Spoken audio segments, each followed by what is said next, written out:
Qual é o melhor caminho que eu devo seguir? Então é isso que nós vamos estar em discussão hoje, conversando com todos vocês aqui nesse nosso bate-papo, nessa nossa palestra. Muito bem. Porque as pessoas me perguntam muito isso, sabe? As pessoas, os meus ouvintes, né? As pessoas que são amigas, que vêm do meu lado, o que eu faço da vida? Principalmente jovens que estão aí na carreira, né, estudantil, prestes a entrar numa universidade. O que eu faço, Laércio, da minha vida? Eu não sei se eu quero ser médico, se eu quero ser dentista, se eu quero ser engenheiro, se eu quero ser... O que eu faço? Qual é o melhor caminho de busca? Qual é o melhor caminho de integração? Né? Então, é dessa maneira que nós temos que entender e buscar as respostas. Qual é o melhor caminho? Será que o caminho que você tomou é bom para mim? Será que o caminho do meu amigo, lá que o amigo decidiu ir para tal lugar, fazer tal coisa, entrar em tal seita, ir para tal grupo, nas montanhas, será que o caminho dele é bom para mim? Ah, mas aquele meu amigo entrou na igreja tal. Mas será que aquela igreja é legal para mim? Então, essas questões nós devemos discutir, debater hoje, profundamente. Ok? Muito bem, vamos lá.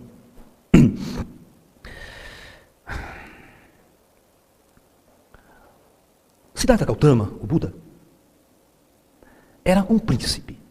Vivia num palácio. Né? Naquela época existiam senhores feudais. Né? A Índia não tinha um império, vamos assim dizer. Existia um governo central indiano, existiam muitos feudos, muitos reis localizados. E calha do Siddhartha Gautama ser exatamente filho de um rei. Okay? E Siddhartha Gautama sempre teve tudo do bom e do melhor, vivia num palácio cheio de riquezas, cheio de prosperidade, tinha tudo o que ele queria, que o dinheiro naquela época podia comprar, ele tinha. Vocês vão ver, por causa disso, foi bem mais fácil para o Siddhartha Gautama fazer uma revolução espiritual. Porque a maior parte do ser humano hoje em dia, que é pobre, vive na miséria, o sonho dele é ser rico, né? O sonho dele é ter todos os bens materiais, é conquistar todos os bens materiais possíveis e imagináveis. Né? Mas agora quem já tem tudo, não tem essa ilusão da matéria, então é mais fácil às vezes se abandonar e ir para uma jornada de busca interior, de busca espiritual. Né? Mas o nosso mundo aqui, a nossa sociedade é muito difícil, porque você liga a televisão, compra na Casa Bahia, compra que está barato hoje, vai lá, faça seu carnê, você tem que comprar, se você não comprar, você não vai ser feliz. A felicidade está em você comprar. Só que para você comprar, você tem que ter dinheiro. E para ter dinheiro, você tem que se escravizar numa indústria, num banco, numa empresa qualquer, você tem que ser escravo do sistema para obter esse dinheiro. Então Siddhartha Gautama faz o quê? Chega o dia, a mulher dele tem um filho, ele espera a mulher dele ter o filho, e ele, então, neste dia, ele abandona o palácio do pai e nunca mais vai voltar no palácio do pai. Ele sai, abandona o palácio porque ele quer buscar a verdade. Ele quer encontrar a razão dessa existência. O porquê a vida é desse jeito. Por que as pessoas sofrem? Por que as pessoas têm que sofrer? Por que as pessoas morrem? Todas essas questões fundamentais. Quem eu sou nisso tudo? Então ele sai do palácio e fala, quem vai me dar a resposta para isso? E agora? Quem é que vai me dar a resposta? Aonde eu vou buscar essa resposta? Então eu quero que vocês entendam que nesse momento, Siddhartha Gautama, o Buda, está no mesmo momento que vocês, todos nós. Que precisamos decidir aonde ir buscar o conhecimento, como buscar essa essência. Então, não dá outra. O Siddhartha Gautama chega, no primeiro dia que ele sai na busca, ele já encontra uma escola de sabedoria, uma escola de ascetas indianos que tem ali. Num campo de ascetismo. Ele fala, vai aqui mesmo, primeiro deixa eu entrar nesse treco aqui para ver como é que é. Tem uns 2, 3 mestres lá, né, orientando e tal. Ele falou, não, quero vir buscar respostas aqui. Só que o cara, presta bem atenção, ele entrou numa escola que, por incrível que pareça, o que eu vou falar é verdade, e existe até hoje na Índia do mesmo jeito, sem tirar nem pôr. De vez em quando passam na televisão os festivais que tem na Índia, e você vai ver esse tipo de gente, esse tipo de pessoa, esse tipo de seita existente até hoje na Índia. Essa seita que Siddhartha Gautama, o Buda, entrou, né, ela tinha como base fundamental uma regra. A mortificação da carne. Ok? Ou seja, esta era uma seita que fazia com que todo o aspecto material do ser humano deveria ser eliminado. Okay? Você deveria esquecer que você possui um corpo, que você possui prazer, que esse corpo é um corpo de prazer. Você vai se dedicar 100% à consciência espiritual, à busca espiritual. E para isso, todo discípulo que entrava tinha que fazer um voto de penitência, mas um voto de penitência de alto flagelo. De alto flagelo. Lá neste campo de mortificação, tinha um cara que fez o seguinte juramento. Ele fechou as mãos e jurou nunca mais abrir as mãos em toda a sua vida. Então tudo que ele fazia, ele tinha que fazer com as mãos fechadas. Certo? Não podia abrir a mão. Só que depois de 4, 5, 6, 7, 8 anos, as unhas tinham crescido tanto que tinha varado do outro lado da mão já. Tudo aquilo em carne viva, aquela coisa toda assim. Tinha um outro cidadão que fez o seguinte voto. Travou as mãos e colocou no alto da cabeça assim. E jurou nunca mais tirar as mãos dessa posição. Tudo que ele fazia era assim, ele dormia assim, andava assim, se fosse no banheiro, ele fazia assim, tem que viver assim, não podia soltar mais as mãos. Vocês vão falar, que bobagem, né? Pois isso tem na Índia até hoje. Hoje você passou na televisão, um cara assim, né? Velho, tudo. E anda pelado, tudo pelado, tudo pelado, tudo pelado. Na Índia, quando tem esse festival, que as ascetas descem das montanhas, vocês acham, esses lugares religiosos lá, imagine 10 mil pelados pra cidade. Tudo pelado, andando pra cidade, é uma beleza. Se é aqui no Brasil, sabe que coisa pega aqui no Brasil, né? Mas lá na Índia tudo é comum, as pessoas não se, não, sabe? Aqueles tudo pintado, cheio de colar de flor, o povo encara eles como homens santos, sabe? Tem um que não corta o cabelo a vida inteira, o cabelo já vai batendo não sei na onde. E 1001 votos de mortificação da carne. Cada um tinha que ter. Tinha um lá que ele só meditava no sol. Puta sol quente, ele sentava e ficava lá. A cabeça dele estava em carne viva, já porque ele tinha que raspar tudo em carne viva por queimadura do sol. Ele ficava lá, só no sol. Então vamos a saber qual era o voto de penitência do Siddhartha Gautama, do famoso Buda. Presta atenção. Vê se dá para entrar numa seita dela, se vocês topam hoje, nós fazemos uma semana aqui desse tipo. Uma semana só. O Buda ficou 6 anos nessa que eu vou falar, nessa história que eu vou falar para vocês. Por isso que tem que iluminar o coitado, depois dessa. Buda fez o juramento de não comer mais absolutamente nada que lhe desse prazer. Então, ele comia apenas estrume de gado e estrume de galinha. Ou seja, literalmente, Buda comia bosta. Bosta. É bosta no café da manhã, bosta no almoço, bosta na janta. Estava com fome, bosta. Sobremesa, bosta. Imagine você passar comendo bosta 6 anos. Vocês estão rindo? Mas é verdade. É o caminho, porque os mestres dele diziam que só assim você poderia libertar o teu espírito dessa matéria, ou seja, da sedução da matéria, dos prazeres da carne. Essa era a doutrina. Austeridade, resignação, nada de prazer. Mulher, então, nem pensar. Isso é coisa do diabo. E ainda o pessoal acha, confunde. Vê as estátuas, acha que o Buda era gordo, aquele Buda gordão, né? Imagine passar 6 anos comendo bosta, seria ser gordo. É aquele cara que, né, que não precisa nem falar para ele fazer jejum, né? Adorava fazer jejum. Porque só de pensar, pô, o que tem para comer hoje? Não dá para dar uma refogada nessa bosta, né? Botar um salzinho, uma pimenta. Você imagina o caminho que esse homem escolheu para ir buscar as respostas, a transcendência, a iluminação, o despertar do espírito. Um belo dia, 6 anos depois, ele está tão fraco, mas tão fraco, que ele vai tomar banho na beira do rio, que tem ali perto do ashram deles. Tinha assim mais ou menos uns 30 centímetros de água só de profundidade à margem do rio. E ele foi lá tomar banho, ele escorregou e caiu. E começou a se afogar. Em 30 centímetros de água, ele não tinha forças para se levantar da água. De tão fraco que ele estava fisicamente. Ele começou a praticamente morrer. Então o pessoal viu ele se debatendo, vieram os caras correndo e tiraram ele para a margem do rio. Presta bem atenção na situação, tirou ele para a margem do rio. E ele, naquela situação quase morto, ele se levanta, respira. Nisso, presta bem atenção nessa canção, ele vê um barco passando no rio. E nesse barco tem um cara que estava afinando um instrumento de corda, tipo um violão, mas não é um violão, um instrumento indiano antigo. O cara está lá, bem, e arrebenta a corda. Quando ele vê essa cena e vê a corda arrebentar, ele tem essa canção. Ele se levanta dali, dirige até o mestre dele. Fala, mestre, não posso mais permanecer entre vocês, eu vou partir. Mas por que você vai nos abandonar? Você é um fraco, você não pode ceder às tentações e tudo mais. Todo aquele discurso do mestre, certo? Ele falou, eu percebi que esse não é o caminho. Esse não é o caminho que vai me levar à luz. Hoje eu quase morri. E quando ele percebeu aquele instrumento, e arrebentou, ele falou assim, olha, mestre, para que o instrumento possa tocar o som e uma música com harmonia, ele não pode estar nem frouxa a sua corda, nem tão pouco esticada demais, que a corda se arrebenta. Somente no perfeito equilíbrio que pode existir a verdadeira harmonia. Esse caminho é o caminho dos extremos. Não está em harmonia. Meu ser está em profundo desequilíbrio.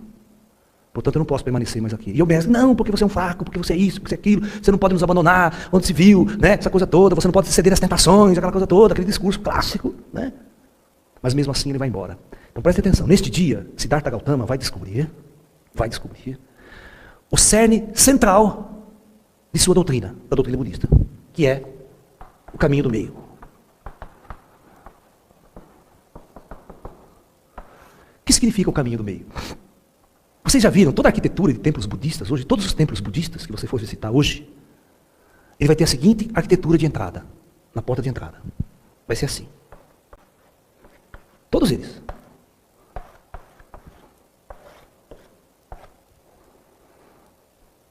Eles têm 3 portas. Eles têm 3 portas. Só que essas 2 sempre permanecem trancadas e fechadas. Todas as vezes que você adentrar um templo budista, você vai entrar pelo caminho do meio. Ok? Então, é o equilíbrio entre o material e o espiritual. A primeira coisa que nós devemos aprender quando você for fazer uma pergunta, qual é o melhor caminho que eu devo seguir, mestre? Então, é fácil, os grandes mestres já deram essa receita para a gente, é só sacar. Então, o mandamento central do pensamento budista, Buda descobriu isso da forma mais terrível possível, para nos deixar esse legado, esse ensinamento.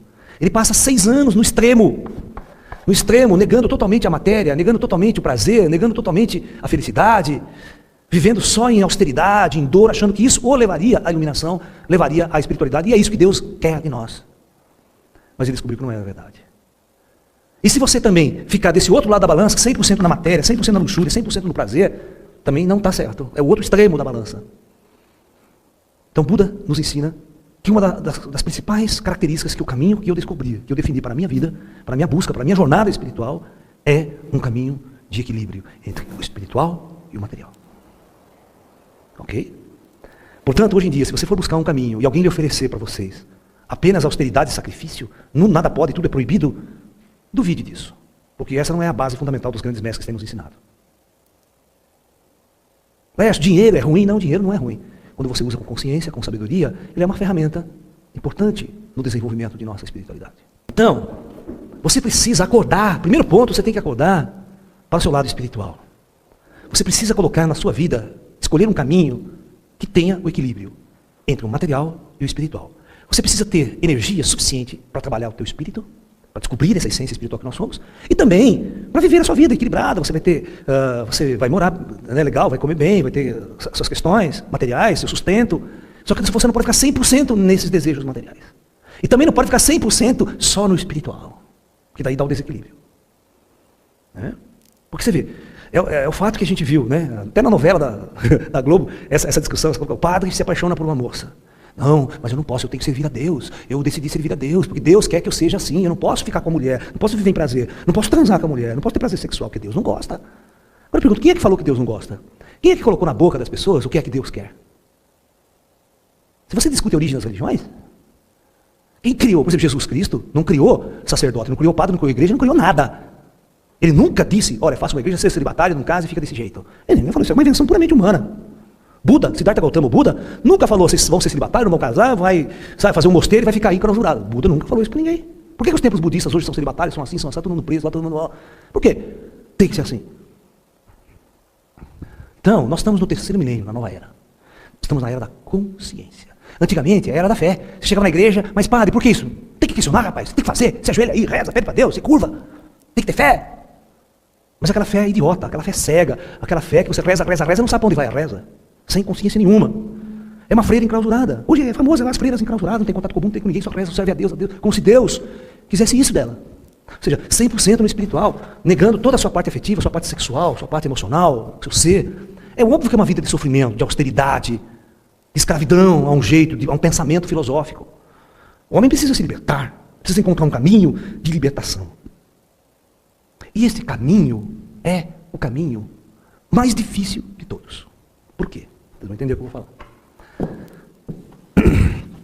Porque o verdadeiro caminho é o caminho solitário. Porque, na verdade, presta bem atenção, o verdadeiro caminho é o caminho solitário. O que significa isso? Quando você decide encontrar a luz, encontrar a Deus, encontrar a paz, vamos ver o que os grandes mestres nos dizem? Vamos ver. Se você perguntar para Jesus, se você perguntasse para Jesus, mestre, como eu posso encontrar a paz? Como eu posso encontrar a luz? Como eu posso encontrar o reino de Deus? Como eu posso encontrar Deus? Jesus vai dar a seguinte resposta para você. Vamos lá, Jesus.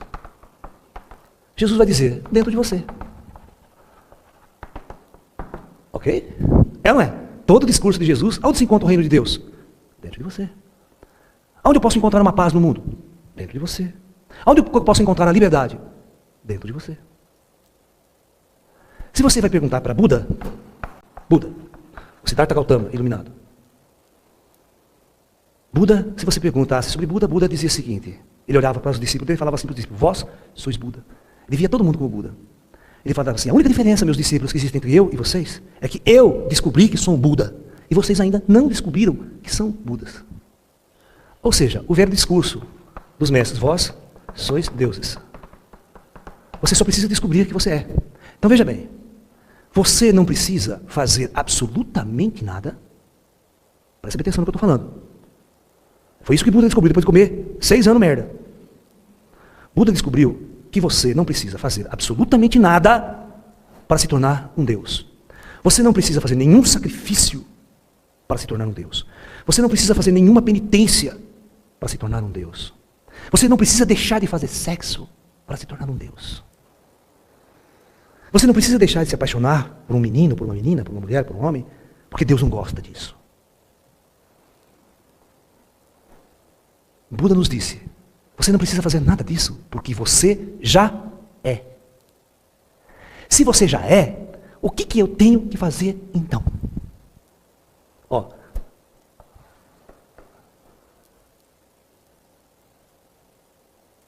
praticamente nada precisa ser feito. Isso é uma das coisas mais complicadas do mundo para o cérebro humano entender. Você precisa não fazer nada. Esse nada é um princípio que vem da filosofia taoísta chinesa, dos mais complexos. Eu tenho uma palestra inteira sobre esse princípio, que na China se chama Wu Wei. Traduzindo, agir pelo não agir.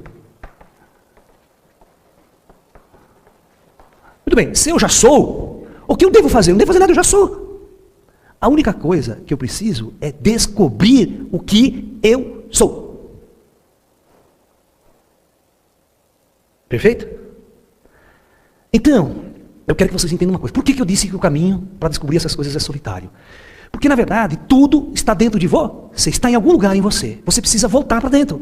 E para você fazer esse retorno para dentro de você, é uma jornada interna. E toda jornada interna é profundamente solitária. Você não leva seu namorado junto. Você não leva sua mãe, seu pai, sua esposa, sua mulher. Você vai na montanha, senta com as pernas e volta para dentro. E uma das maiores ferramentas para buscar isso, desenvolvida nos grandes tempos, olha que louco, daí vem o zazen, O zazen é meditação. Os monges budistas, eles simplesmente, grande parte dos dias, eles sentam com as pernas e não faz nada. Deixa o divino se manifestar, ele aflora, ele vem.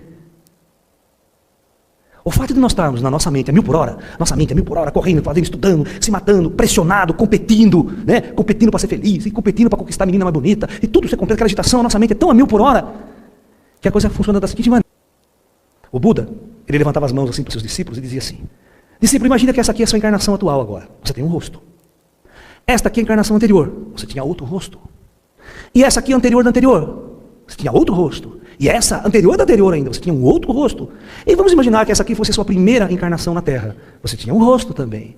Aí Buda chega simplesmente e fala: e antes dessa primeira encarnação na Terra, qual era o seu rosto original? E de onde essa alma veio para viver a primeira encarnação aqui na Terra? Então você vai descobrir de onde realmente você vem. Ok? E você vai descobrir que você não vem de planeta nenhum. Você fala: mas eu sou um extraterrestre, eu venho de Marte, eu venho de Júpiter, eu venho de Saturno, eu venho de... Você vai descobrir que você não vem de nenhum desses lugares. Muito pelo contrário, você vem lá de cima, das dimensões superiores. Porque você já é um Deus, lembra que você já é? Por mais que você desceu a densidade da matéria, você nunca perdeu a sua natureza divina. O contato que você tinha com a própria criação, com o próprio Criador, com o próprio Divino.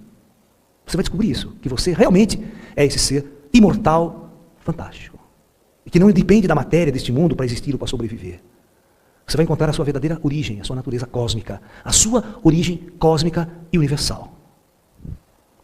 3. Com tudo isso na cabeça, agora eu quero que vocês entendam, com todas essas descobertas feitas, com tudo isso na cabeça, aqui na Terra você vai ser um jogador de futebol? Você vai decidir que caminho você vai ser? Jogador de futebol, jogar no Coringão. Ou você ser um funcionário de banco. Melhor, vou entrar para o exército, quero ir para a guerra, quero defender meu país, com a metralhadora na mão.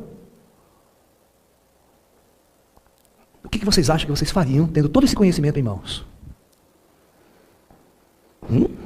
Portanto, quando você invocar Jesus, você vai entender que Jesus é um homem assim. Quando você entrar em contato com um ser extraterrestre, por exemplo, um ser extraterrestre é um ser assim, é um ser desperto. de uma natureza. Então agora, com posse deste conhecimento, eu pergunto, o que você vai fazer na terra? O que você faria aqui na terra?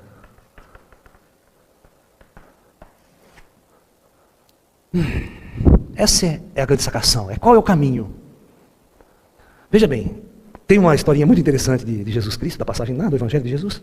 Está lá Jesus, um grande ser iluminado, vai lá dar um discurso. Porque o que ele fazia sempre é tentar passar um ensinamento às pessoas, para as pessoas despertarem.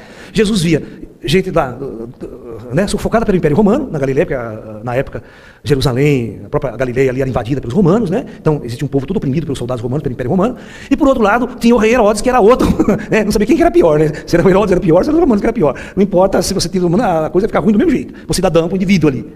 Certo? Então Jesus tinha que chegar para essas pessoas e mostrar para essas pessoas que Herodes não era importante, que nada desse poder existente era importante, que o mais importante era despertar o divino dentro de cada um, é descobrir que nós não somos escravos, nós não somos cidadãos de Roma, nós não somos escravos de Herodes, nós somos seres despertos e que nós temos que compreender que a nossa verdadeira natureza é os planos astrais. Por isso Jesus usava uma metáfora, você vem do céu, você tem que descobrir o reino dos céus. Por isso que Jesus chegava para tu e falava, negado, meu reino não é desse mundo, por que eu vou servir César, por que você via Herodes? Para todo mundo, não vou falar a palavra aqui, mas Jesus falava isso, em hebraico vai falar, certo? Mandava todo mundo para aquele lugar. Porque o meu reino não é desse mundo. Jesus sabia que ele não era daqui. E que ele servia os comandos superiores do Projeto Terra, tudo isso daí. Então ele sabia que aquele comando superior que ele servia, ele estava aqui para tentar despertar os homens nas trevas dessa condição. Esse era o papel de Jesus. Porque quando o cara se ilumina, ele saca o que ele é nesse contexto todo. Aí a missão dele na Terra é tentar levar as pessoas, esse despertar, para que as pessoas acordem também. E quando você acorda, você não vai mais ser escravo. Aí essa é a verdadeira liberdade. Não adianta pegar um fusível, tirar um governo do poder, sabe, e achar que isso é liberdade. Isso é revolução, vamos mudar o planeta, não vai mudar coisa nenhuma, você tem um idiota, põe outro idiota no poder. Foi exatamente o que a Revolução Francesa fez. Vida a história, a Revolução Francesa fez essa merda toda, puta revolução, vamos tirar o rei, vamos matar a Maria Antonieta, vamos cortar a cabeça, guilhotina para todo mundo. Aí, meses depois, põe Napoleão Bonaparte no poder, grande mudança, né? Grande coisa maravilhosa que fizeram. Porque a revolução, ela tem que ser interna, não pode ser uma revolução assim, para ganhar tirão, sabe? Não é isso que vai mudar você, que vai trazer a verdadeira libertação para você. Inclusive tinha João Batista, né? João Batista também lá atrás era muito amigo de Jesus, ele era um iluminado também. Então, ele brigava muito com Herodes, né? E Herodes prendeu ele na cadeia, né? Por ele brigar muito, né? Com essas ideias provocativas. E aí, ele provocava muito o Herodes passava, ele gritava, você é um adulto, você não sei o que tem, você não sei o que tem. Eu vou te matar, João Batista, eu vou mandar te matar. O João Batista, o senhor vai mandar me matar? Puxa, então o senhor vai me libertar. Porque na visão de um iluminado, o que é a morte? É uma libertação. Então Jesus, tem uma passagem muito interessante para vocês entenderem o que eu estou falando. Está lá dentro do discurso. Termina o discurso, um comerciante ali, rico, né, maravilhado com o discurso de Jesus. Fala, nossa, que coisa maravilhosa, né? Que revelação deste homem. Então diz que ele se aproxima de Jesus e diz, mestre, o que devo fazer eu para seguir o Senhor? Jesus olhou para ele, para me seguir é muito fácil. Venda todos os seus bens, tudo que você tem, e doe aos pobres, e me siga. Porque realmente, o discurso que Jesus faz é um discurso totalmente budista. É totalmente um iluminado que vem, tem a consciência de toda essa coisa. É um indivíduo vidente que está vendo os espíritos ao lado dele o tempo todo, conversando com os espíritos. Um cara aberto, consciente, dorme, sai fora do corpo, vai na cidade do nosso lar, vai conversar com os espíritos, acorda, volta para cá, conhece os ETs, conhece todo mundo. É um cara que está liberto. Um cara iluminado significa um cara que não está mais preso ao planeta Terra. Este corpo é apenas, ele entra e sai a hora que quer dele. Ele faz projeção astral consciente a hora que quiser. Ele senta com as pernas e vai embora. Esse corpo não se torna mais a sua prisão. Um iluminado, quando descobre a sua divindade, ele não é mais escravo da matéria. Ele tem uma consciência tão ampla da sua realidade, que quando ele vai dialogar com um homem comum, com um banqueiro, com um físico, com um matemático, com um cientista, você imaginou, né? Então, isto é importante. É importante que todos nós hoje tomamos uma decisão importante em nossas vidas para saber qual o verdadeiro caminho que eu devo tomar. E não vai dizer que não sabia, porque os mestres têm falado isso para a gente há mais de 5.000 anos, que esses ensinamentos estão aí. Ele é mal compreendido, esses ensinamentos. Mal entendido. Por isso que os avatares vêm de tempos em tempos, que é para acordar. O que é um Chico Xavier na nossa sociedade? O Chico Xavier é exatamente aquele cara que é colocado do plano astral, planejado, um espírito planejado para encarnar, para abrir. Ele é um verdadeiro iluminado na Terra, porque ele tinha consciência, o Chico Xavier tinha consciência que ele era um espírito reencarnado, certo? Conhecia as suas vidas, conhecia os espíritos, conversavam com ele, à noite saía fora do corpo, era levado nas cidades astrais, então ele tinha perfeita consciência de quem ele era e qual é o seu papel na Terra. Por isso que a vida inteira dele foi dedicada a quê? A mostrar para as pessoas que elas são espíritos imortais. E uma das coisas mais simples que o Espiritismo tentou mostrar para todo mundo, que existe vida após a morte. Que é a maior escravidão para o ser humano do que ele estar na matéria, numa fábrica, numa indústria, e acreditar que não existe vida após a morte? Que frustração, não? Minha vida é inútil, totalmente inútil. Vocês se lembram que o programa do Chico City ainda passa no canal Viva, aquele programa antigo do Chico Anísio, sabe? Aquele Chico Anísio Show e tal. O Chico Anísio Show tem um personagem que ele fechava todo o programa dele, que era o profeta, vocês se lembram? Que ele fazia o típico o profeta nordestino, né? Aquele profeta como é que chama, do Antônio Conselheiro, né? Você lembra do Antônio Conselheiro? Aquele profeta que fundou Canudos, aquela coisa toda, né? Que fundou aquela seita que ficou no meio do deserto ali. Então ele faz o papel desse profeta. Tá? Então só pobre. Os discípulos eram tudo gente pobre. Tudo pobre, que não tinha onde cair morto. Foi montar essa comunidade lá, que depois foi destruída pelo exército brasileiro. Na época do Império, né? Tal. Muito bem. Então ele faz esse papel. Barbona toda branca, aquele cajado na mão, aquele manto branco. Só pobre em volta dele. E sempre, no final do programa, ele fechava dando uma, sabe? Aquela puta sacada. E um belo dia, uma das sacadas foi essa. Uma mulher chegou assim para ele, pobre, e falou: profeta, me explique, profeta. Eu não entendo, profeta. Né? Meu marido, né? Nós nos casamos há muito tempo, sempre fomos pobres a vida inteira. Meu marido trabalhou a vida inteira, deu um duro desgraçado, profeta, para comprar nossa casinha, para ter um lugar para a gente morar. Né? Trabalhou mais de 30 anos fazendo hora extra, dia e noite, sol a sol, no pesado. E aí ele consegue comprar a sua casinha, mestre. E não passou, mestre, uma semana depois disso, e meu marido fica doente, mestre, e morre. Como o senhor me explica isso? Morre e acaba tudo, mestre. O profeta olha assim para a mulher desse jeitão dele e fala assim: escute aqui, minha senhora, primeiro eu gostaria de saber qual que é o seu nome. Ah, meu nome é Dona Josefa. Oh, muito bem, Dona Josefa. São Francisco de Assis, o grande mestre iluminado, nos ensina que é morrendo que se vive para a vida eterna. Agora me diga, Dona Maria, Dona Josefa, em quem que eu devo acreditar? Em São Francisco de Assis, que fala, que nos ensina que é morrendo que se renasce para a vida eterna, ou em Dona Josefa, que diz que morre e acaba tudo? Todo mundo fica parando. Aí ele para assim: boa noite a todos. Termina o negócio. Ela é umas tiradas assim muito loucas, sabe? Do profeta. Então, são essas sacações que tem pessoas que estão vendo de um ângulo as coisas que as pessoas não estão vendo. Vocês vão em velório, morre de chorar em velório, descabela. Minha mãe foi embora, minha querida, quero morrer, quero ir junto. Porra, o cara tá do lado ali em pé, cara, dando risada na sua cara, para de chorar, sabe, tô aqui vivo. E as pessoas acreditando que ela realmente morreu, que acabou, que sumiu, desapareceu, não vou ter mais contato com ela, esse ser não existe mais, perdi. Quanta bobagem, né? Não devia existir velório, devia existir festa. Vocês estão entendendo? Por falta dessas trevas que o homem vive, dessa ignorância espiritual que a nossa sociedade vive. Então essa ignorância espiritual, essas trevas espirituais, faz com que a gente sofra. Porque você se sujeita a ser escravo de um banco, se sujeita a ser escravo de uma empresa, porque você não tem essa sabedoria, essa luz.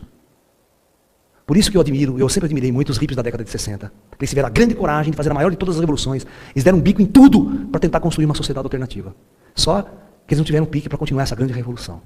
Eles chutaram família, chutaram empresa, chutaram escola, chutaram tudo que era esse momento repressor construído nessa sociedade materialista e foram tentar construir sociedades alternativas, morar no campo, papapá. Pena que a droga matou a maior parte deles. E eles não tinham mestres, né? Eles não tinham espiritualidade, eles não tinham, agora eu vou para a luz. Não tinha, não sabe. Eles só se rebelaram contra o sistema, mas depois ficaram parados olhando para a cara do onde vai? Porque a turma só pensa em grana, dinheiro, mais importante é dinheiro, mais importante é economia, mais importante é essas coisas. A luz da espiritualidade não tem uma mínima importância. Se você for na Europa, essa aqui mesmo veio da Europa não faz muito tempo. Abre a boca e fala em espírito para o europeu, né? Falar em espírito. Para com isso, você ganha dinheiro, tem que trabalhar, né? Não é? É a grande verdade. Eles não estão interessados em espírito, em alma, em consciência, em despertar. Por isso que a grande guerra, a Segunda Guerra Mundial foi lá, e a Terceira Guerra Mundial também vai ser pelo mesmo lugar, pela mesma situação, pelo mesmo motivo. Só que a Terceira Guerra Mundial não vai ser igual às outras guerras, né? Vai ser a pior de todas que você já enfrentou, que a humanidade já enfrentou. É um colapso total da civilização. É um colapso total da civilização. Nós estamos muito prestes a viver essa experiência na Terra. Um colapso total de tudo aquilo que você conhece. Tudo aquilo que você faz todos os dias.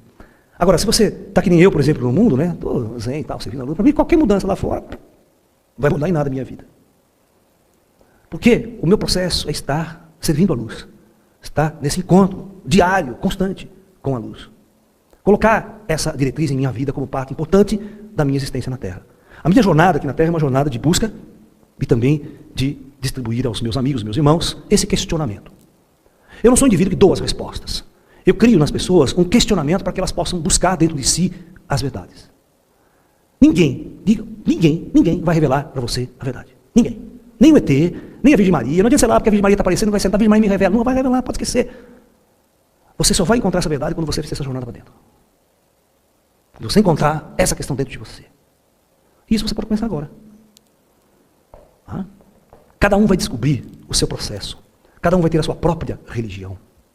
Isso não significa que vocês não podem reunir grupos, sabe? Reunir pessoas, vamos estudar, vamos ouvir isso, vamos debater. Agora vamos meditar. Quando vocês vão meditar, cada um está sozinho, na sua busca interior. Agora tem um monte de gente junto. Por isso que uma das coisas mais importantes aqui no meu trabalho é todo dia 11 horas, quando eu estou aqui, meditação. 11 horas da noite, meditação. Quem quiser vir meditar com a gente, está aberto. A gente vai fazer uma corrente, vamos fazer uma vibração, vamos estar ali nesta jornada interna, nessa busca interior. É um começo. Quando a gente se propõe a fazer isso, você movimenta uma força espiritual ao seu lado, uma egrégora espiritual, tão interessada nesse seu despertar. Porque eles, mais do que nunca, querem que a gente desperte para esse caminho de luz. Você acha que os espíritos superiores querem ver a gente trabalhando escravo de um banco 24 horas por dia? Pendurado no metrô, 6 horas da tarde em São Paulo, que nem um doente mental, que nem um bando de gado sendo transportado? Você acha que é isso que os espíritos superiores querem de nós? Mas a escolha é nossa, o livre-arbítrio é nosso. Você que escolhe onde você tem que estar, onde você quer estar neste mundo. Você tem escolha. É difícil você chegar para ele e falar que eu não tive escolha. Não tem. Claro que tem. Você pode fazer as mudanças na sua vida a qualquer momento. Por isso eu tenho uma palestra. Para cada problema eu tenho uma palestra. Por isso eu tenho mais de 250 títulos de palestras. A palestra se chama A Grande Escolha. Mostrando que você tem escolha. Você pode escolher a qualquer momento. E pergunta para mim se algum hippie na década de 60 morreu de fome. Fazendo todas as revoluções que eles fizeram. Não. Muito pelo contrário. Existe sim sempre uma maneira de você encontrar esse seu equilíbrio entre o espiritual e o material. Vai depender unicamente de você. Não vá colocar a responsabilidade no outro. Não vá colocar a responsabilidade em Deus, hein? É você. O problema é você. Você tem que fazer a sua escolha. E você tem que colocar uma energia nesse seu caminho. Você tem que fazer um trabalho. Você tem que... A mesma energia que você dedica para estudar matemática, estudar física, estudar escola, jovem, né? Pega parte do dia, vamos estudar uma outra coisa. Vamos praticar uma coisa, uma meditação, vamos tentar entender outras filosofias de vida, outras coisas. Vamos dedicar um pouco ao espírito, a buscar esse Deus dentro de mim. Que pouco a pouco, esse Deus vai se manifestar. Porque veja bem, vocês têm que entender uma coisa muito importante. Ninguém se torna um Deus. Porque você já é. Você já é um ser perfeito, um ser divino, que está manifesto nessa dimensão, usando um corpo físico, biológico. Então, a única coisa que você tem que fazer é criar, por isso que o despertar é uma revelação. Porque você está esquecido do que você é nessa condição kármica. Então toda a experiência mística não passa de uma revelação, de um acordar. Por isso que os mestres se chamam de manifestação avatárica. Jesus é uma manifestação avatárica, o Buda é uma manifestação avatárica, um Chico Xavier é uma manifestação avatárica. Porque desde muito cedo essas almas despertam, ela manifesta, ele não faz nada para isso. Você acha que o Chico Xavier Piquititico fez alguma coisa para ser um vidente, um paranormal, estar em contato com o plano espiritual? Ele não faz nada, porque a coisa se manifesta. Isso tem muito a ver com vidas anteriores, com experiências em vidas passadas. Que caminho você tomou numa vida passada? Quando você encarna com um propósito. O plano astral planeja a sua reencarnação. E um desses indivíduos, ele encarna e ele já é um ser divino. Vai só manifestar essa consciência nele. Manifesta. E você não precisa fazer nenhum curso para isso. Ela vem, ela acontece. Por isso, os grandes mestres taoístas e os grandes mestres budistas nos ensinaram uma das coisas mais importantes. Por que vocês acham que a palavra central do taoísmo chinês, do taoísmo clássico, que dá origem ao Zen budismo, é essa letra que está aqui no último caminho, que está escrito Usan de Tao, aqui está, caminho do guerreiro, e essa última letra que está ali, que é uma letra assim, ela é assim, e aqui o cara faz isso aqui. Essa letra aqui, em chinês, significa Tao. Em japonês, essa mesma letra significa Do, na língua japonesa. Essa letra significa, claro, do Tao vem o taoísmo. Cara, no japonês não é doísmo, poderia até ser se quisesse. Tá? Mas, essa letra simplesmente significa entrar no caminho, que é o nome da palestra, tá? Perfeito. Os taoístas sempre tentam nos ensinar o verdadeiro caminho de um homem na vida. Qual o verdadeiro caminho que ele deve seguir? Qual a verdadeira essência? Então o taoísmo, se vocês pegarem uma palestra chamada A Essência do Taoísmo, eu tenho uma tradução que eu fiz do Tao Te Ching, que é o livro clássico do Lao Tzu, sobre o taoísmo clássico, vocês vão entender os fundamentos do pensamento taoísta, e dentro desse processo ele vai mostrar esse caminho. Então o chinês acredita que a sua filosofia, o seu processo taoísta clássico, na época de Lao Tzu, do mosteiro Shaolin, por exemplo, é um caminho perfeito. É um caminho que te leva a esse despertar, a essa descoberta do divino dentro de você. Tá? E o taoísmo clássico tem as famosas ferramentas do Kung Fu, Shaolin, ok? E tem o famoso Tai Chi Chuan, Tai Chi, Na Índia nós temos o Yoga, que são práticas que favorecem o equilíbrio e favorecem você a entrar em contato com essa sua divindade interior. Tá? Todas essas práticas são práticas oriundas deste pensamento filosófico, que é única e exclusivamente um caminho para te levar a uma jornada de despertar, onde você vai criar as condições para que o divino manifeste-se, que ele manifeste em você. Vocês me entenderam? Cada um de vocês vai encontrar o caminho próprio. Não acredite que uma religião vai te salvar. Não vai. Ninguém pode prometer a salvação para ninguém, porque é uma coisa interna. Em primeiro lugar, eu não estou condenado a nada. Se eu já sou Deus, eu já sou. Eu nada preciso fazer para me tornar um Deus. Eu apenas tenho que descobrir isso, deixar que isso se manifeste. Certo? Mas as religiões fizeram eu acreditar que eu sou um pecador, que eu não sou um divino. Então eu já tenho que fazer uma puta jornada, puta sacrifício para me tornar uma pessoa boa, para me tornar uma pessoa divina. Na verdade, você não precisa fazer isso. Você precisa só achar um jeito de despertar esse divino que você já é. Okay? Por isso que os mosteiros budistas tinham muitas ferramentas. Os taoístas, mosteiro de Shaolin, utilizavam umas ferramentas para tirar o ego do guerreiro, sabe? Aquela coisa toda da arrogância, todo aquele lixo cultural, até deixar o indivíduo mais suave, mais calmo, para que aquilo brotasse essa coisa, então, divina dentro do indivíduo. Ok? Então, não significa que eu, Laércio, aqui vou dar um caminho para vocês agora, viu? Vocês sigam a receita de bolo, vocês façam isso todos os dias, porque todo mundo espera que eu dê o caminho. Como se eu fosse Jesus, o Cristo na Terra, né? Para eu dar o caminho para vocês. Não, nem Jesus fez isso. O Buda também não deu caminho nenhum para ninguém. Para vocês terem uma ideia, ele nunca escreveu nada de próprio punho. Não, vou escrever uma receita para vocês aqui, vocês seguirem, uma beleza. Você sabe que o Buda, o ensinamento de Buda, está centrado, se vocês pegarem uma palestra minha sobre o budismo, ou for estudar budismo, o budismo está centrado em 4 nobres verdades. 4 só. O Buda centrava todo o seu ensinamento. Primeira nobre verdade, o sofrimento existe. Foi a constatação, né? Quando ele saiu do palácio do pai dele, o que ele olhou na terra, o que ele viu? Só dor, sofrimento, guerra, pobreza, doença. Se você não está sofrendo agora, espera um pouquinho que você vai sofrer. Constata Buda. O cara chega e diz, Léo, eu estou muito feliz da vida, eu casei, então pode esperar que você vai sofrer. Você pode estar feliz agora. Mas espera daqui uns 6 meses, não antes da conversa. Léo, estou apaixonado, Léo. Achei um garoto maravilhoso. Eu olhei para a cara dela e falei assim, meus parabéns, viu? Você vai sofrer. Eu dou risada nas pessoas. Né? Mas por quê? Porque o mundo é um mundo onde as pessoas se apegam a coisas que a gente sabe que vai mudar. O mundo está em perfeita mudança, mutação, as coisas se transformam. Se você criar essa fixação, você vai sofrer, você vai ficar doente, você vai sofrer. Sempre, o mundo é um mundo onde você está vivendo na carne. É um mundo de experiências, de percepções. Então o sofrimento é inerente a essa experiência. Isso o Buda constatou. Primeira nobre verdade. Segunda nobre verdade que o Buda descobriu. Por que as pessoas sofrem? O Buda descobriu uma coisa muito simples. As pessoas sofrem porque são ignorantes. Se fosse aqui no Brasil, eu falava, são burras mesmo. Não, mas vamos usar uma palavra mais sóbria. Buda dizia, porque elas são ignorantes. Mas ignorantes do quê? Ignorantes que são deuses, manifestos na Terra, encarnados na Terra, vivendo uma experiência na Terra. Como elas se esquecem de tudo isso, elas passam a ser escravas do mundo, ser escrava da empresa, ser escrava do rei, ser escrava do Herodes, ser escrava do tudo. Mas por que ninguém conseguiu escravizar Jesus? Fazer Jesus trabalhar para Herodes, ser soldado de Herodes? Porque um homem desperto você não escraviza. Vocês estão me entendendo? Então, Jesus era um homem desperto. Você não consegue escravizar um homem desperto.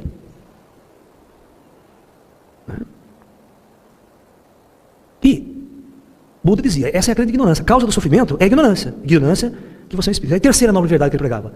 Esse sofrimento pode ter um fim.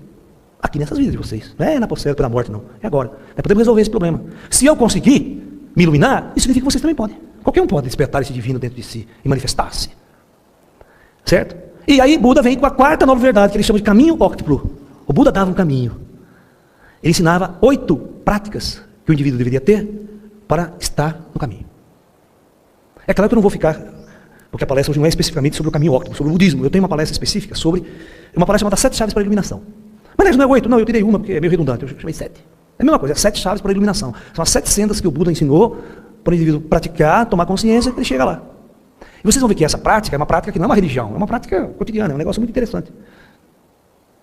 Porque as pessoas precisam conhecer que esses ensinamentos existiram há 5.000, há 2.000 anos atrás. Buda, né, 2.600 anos atrás. Buda é 600 anos antes de Cristo. E vocês veem que Jesus fala a mesma coisa. Jesus cria a mesma, só que fala com uma cultura diferente, numa linguagem diferente. Ele fala para o hebraico, ele fala para o hebreu, fala para aquele povo, para aquela cultura. Buda fala para o indiano tem uma cultura diferente. Assim como o Zaratustra falava na Pérsia. Você está entendendo? E assim como o Lalá fala tupiniquim aqui agora. Fala brasileiro, né? Tenta conversar na linguagem do povo. É isso aí. Então cada um de vocês vão encontrar o caminho. Buscando, pesquisando, estudando o budismo, o taoísmo, estudando os grandes mestres.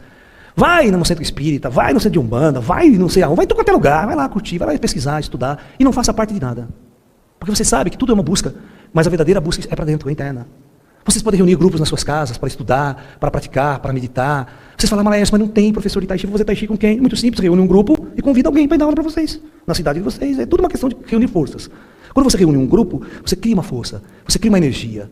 Você consegue construir um processo para que todo mundo possa sentar, conversar, discutir e aprender. Mas nós temos que sair da inércia. Nós não podemos ficar escravo da novela das 8, todo dia lá. Ah, não posso porque eu tenho que assistir novela. Aí vai assistir uma palestra do professor Laércio. Não posso porque eu tenho aniversário hoje, tenho aniversário, não posso ir. Sabe? Ah, tem um casamento, tem uma festa, não posso ir, Laércio. Tá bom, o dia que você vier pedir um favor para mim, eu vou falar para você também, não posso porque eu tenho um casamento aí. É complicado, né? Jesus, o senhor pode me ajudar, Jesus? Eu estou com um problema. Jesus fala, hoje não vai dar, viu? Tem um casamento para ir, uma festa lá, não sei onde. Jesus responde assim para você, você gostaria? É complicado, né? Mas Jesus, minha mãe está morrendo no hospital, eu falei, daí? Quando eu estava aqui, ela não veio? Você também não veio quando eu estava dando palestra, quando eu estava conversando aqui. Você não veio. Por que eu tenho que ir lá agora? É complicado. Eu sempre estive aqui, você nunca veio. É engraçado, lá em Limeira, eu dou palestra todas as semanas, quase. Dei palestras por muitos anos. Os dois vizinhos do lado, e os vizinhos nunca vieram saber o que estava acontecendo ali. Do lado. Vocês vêm me visitar aqui de outras cidades, de outros estados, tudo. Isso que eu falo, quando você está na busca, não existe chuva. Porque tem gente que fala, puta, choveu pra caramba, não fui lá, viu, Laércio? Choveu, não fui. Mas para quem realmente quer, não existe chuva. O cara larga o carro e vai a pé se ele quiser. Quando a busca é importante, ele vai na Índia, ele pega um avião, agora vai para a Índia. Fica 3, 6, 7 mil, gasta tudo que tem, vai lá na Índia, atrás de um mestre, atrás de um guru, atrás de um sai, não sei o que, das quantas, e volta para casa. Ai, feliz, viu, sai baba, viu, não sei quem. E aí, te mudou alguma coisa? O que trouxe isso para você? O importante é ver o que realmente você foi buscar, ou se você só foi passear. Pense nisso e comece a fazer reformulações profundas na vida de vocês, e saibam que o caminho é você que decide, você que escolhe o caminho. Ok? É isso, gente. Namastê, muita paz e até um próximo encontro.